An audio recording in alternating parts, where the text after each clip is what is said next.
तू ही सागर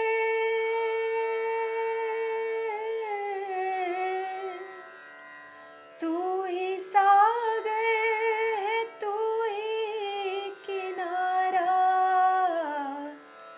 ढूंढता है तो किसका सहारा ढूंढता है तो किसका सहारा। ચિંતા અને ચિંતન બે શબ્દો વચ્ચે આપણે ક્યારેક ભેદ નથી કરી શકતા. ચિંતા તો કાયમી છે, જન્મ્યા ત્યારથી કોઈકને અને સમજણા થયા ત્યારથી આપણને સૌને હંમેશા ચિંતા સાથ આપે છે. ઘણા લોકોને ચિંતાને વખોડવું ગમે છે, ખૂબ વગોવી છે આપણે આપણી ચિંતાઓને, પણ ધરમૂળથી દૂર કરી શકાય એમ છે કે નહીં એના વિશે ચિંતન ઓછું કર્યું છે. કેટલાક લોકો તો એવું માને છે કે ચિંતાને ક્યારેય દૂર ના કરી શકાય. એનો અર્થ એવો કે ચિંતા જન્મથી મૃત્યુ સુધી આપણી મૈત્રી નિભાવે છે. ચિંતન કંઈક અલગ વાત છે, જે કશું બોલતા નથી કે કશું વિચારતા નથી એવું માનવું ભૂલ ભરેલું છે.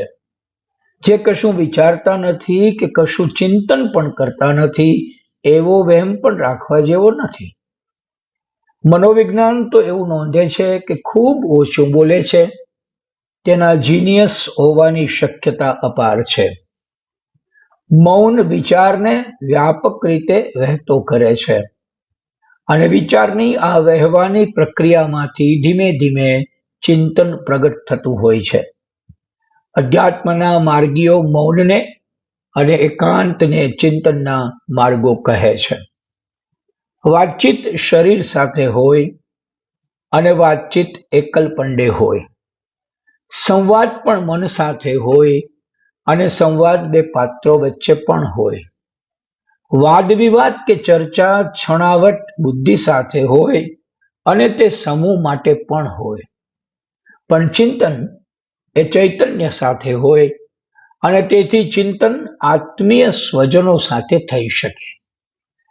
આટલું જો સ્વીકારી લઈએ તો એવું તારવી શકાય કે વાતચીત ઉભરક હોય, સંવાદ ઠરેલ હોય, વાદ વિવાદ ઉગ્ર પણ હોય, પરંતુ ચિંતન શાંત જીવે સ્વસ્થ ચિત્તે થતું હોય છે.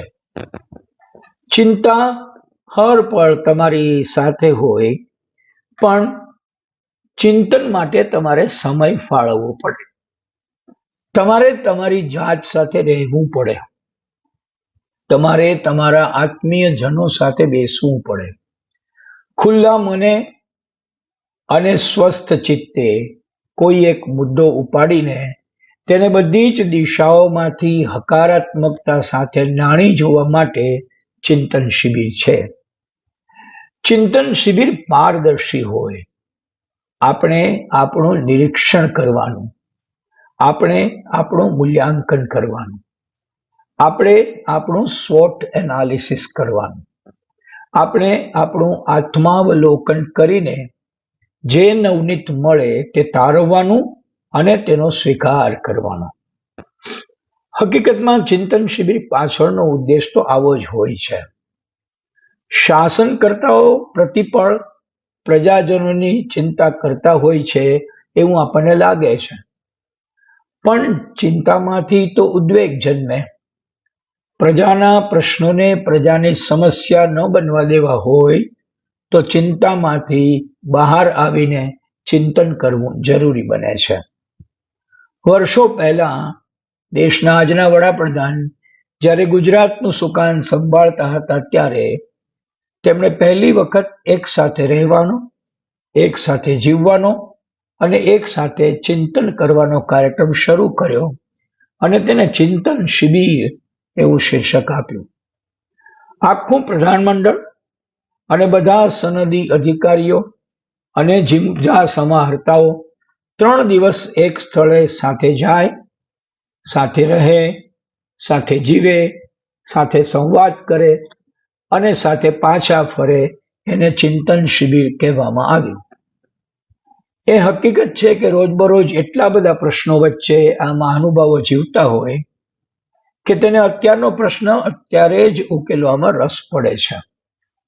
એ પ્રશ્ન ફરીવાર ન ઉદ્ભવે તેવા લાંબા ગાળાના આયોજન માટે એ સમયે વિચારી શકાતું નથી. અહીં આપણને ચિંતન શિબિર મદદરૂપ થાય છે. ચિંતન શિબિર એ આમ જોઈએ તો ત્રિકાળ દર્શન છે. શું કર્યું હતું, તે કેવું રહ્યું, અને હવે તે કરવું જોઈએ કે નહીં, તેની મુક્ત મને રજૂઆત આપણને ભૂત, ભવિષ્ય અને વર્તમાનમાં ડોક્યું કરવાની મોકળાશ આપે છે. મેનેજમેન્ટ થિયરીથી વિચારીએ તો ચિંતન શિબિર બહુ મોટી શક્યતાઓ ઊભી કરે છે.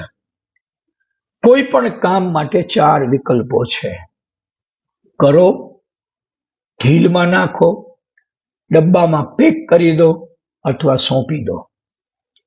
આજના વિકાસશીલ સમયમાં પ્રજાના પ્રશ્નોને ઉકેલવાનો ઉત્તમ માર્ગ ડેલિગેશન છે. એટલે કે સાચા કામ માટે સાચો માણસ શોધીને તેને એ કામ સોંપી દેવામાં આવે.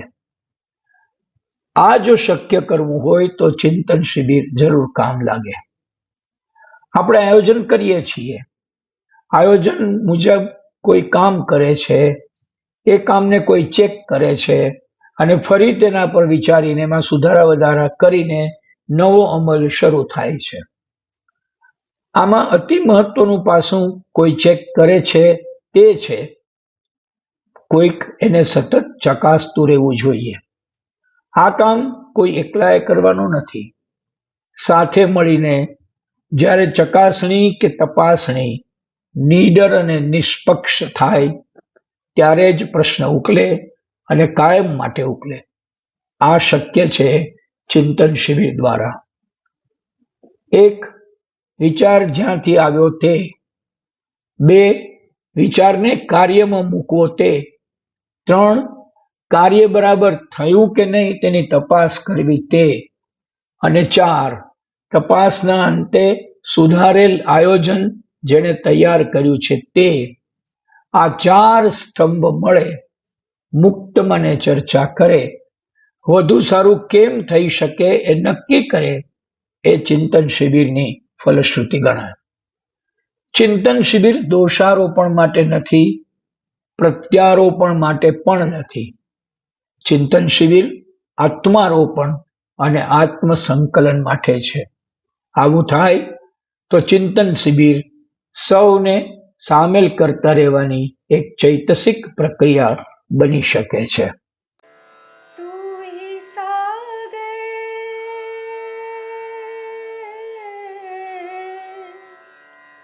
तू ही सागर है तू ही किनारा